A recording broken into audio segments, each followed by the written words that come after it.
सरकार पे प्रेशर बढ़ रहा है, लेकिन सरकार बता नहीं रही है। कल की घटना आपने देखा होगा, मेरे वीडियो में देखा होगा।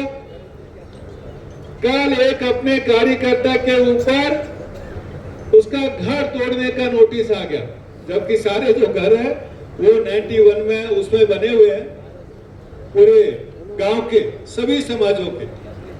लेकिन जब किसी ने एमएलए को फोन किया कि भाई हमारा घर तोड़ रहा है, तो बोला कि आप सरकार के पुतले जला रहे हो ना, इसलिए आपके घर तोड़ेंगे।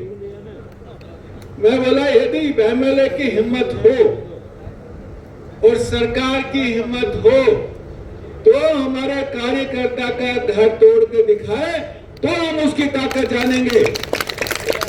आज आप सुबह से आप देख रहे हो, पूरी टीम हमारी, पूरी टीम उस घर के पास बैठी हुई है और इंतजार कर रही है कब बुलडोजर आएगा, कब बुलडोजर को रोकेंगे। इसलिए सरकार की धमकियों से और हम लोग एमएलए और एमपी की धमकियों से डरने वाले नहीं है कि किसी का घर तोड़ देगा। घर हम नहीं तोड़वाने देंगे, चाहे हमारे डीएनटी के कोई भी भाई हो।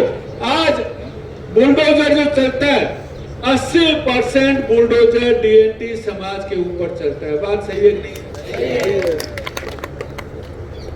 हमें हालात ये हो गया, जो डीएनटी के समाज के जो लोग बैठे हैं ना,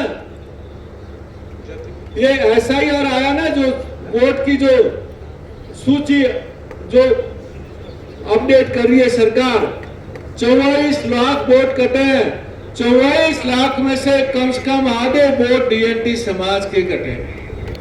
लेकिन जिसका वोट कटा है उसको पता ही नहीं है।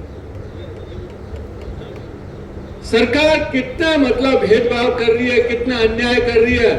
वोट डालना एक नागरिक का मूलभूत उसका राइट है, लेकिन बहुत सारे लोगों के वोट कट गए, इसलिए अब हो सकता है उनकी नागरिकता भी खत्म हो जाए। यदि हम लोग लड़ेंगे नहीं, यदि एक नहीं होंगे, यदि आवाज नहीं उठाएंगे, तो ये सारे अन्याय हमारे ऊपर होने वाले हैं। बात सही है कि नहीं? हमें आवाज उठानी चाहिए, चुपचाप घर में बैठे रहना चाहिए।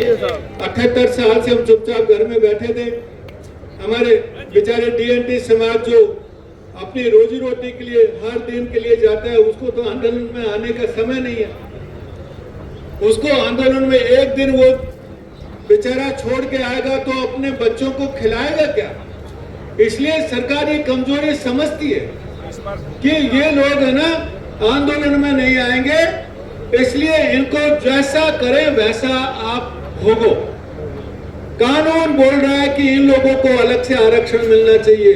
रेल के आयोग, विधाते आयोग, सुप्रीम कोर्ट, हर आदमी बोल रहा है कि डीएनटी को अलग से आरक्षण दो, अलग से आरक्षण दो, लेकिन सरकार फाइल के ऊपर बैठी हुई है, आरक्षण दे नहीं रही है। इसलिए सरकार को पिछली बार भी हमने बताया, वार्ता में पिछली बार भी बताया कि हमें आपका पैसा नहीं चाहिए, एक भी पैसा हमें नहीं चाहिए। हम मेहनत का मजदूर जो करके हमारे समाज मेहनत कश है, जो हमें किसी की भी दया नहीं चाहिए। हमें खाली हमारा अधिकार चाहिए, आरक्षण का 10% का अधिकार चाहिए। आपको राजनीतिक आरक्षण का 10% अधिकार चाहिए और पट्टा, जमीन और घर चाहिए।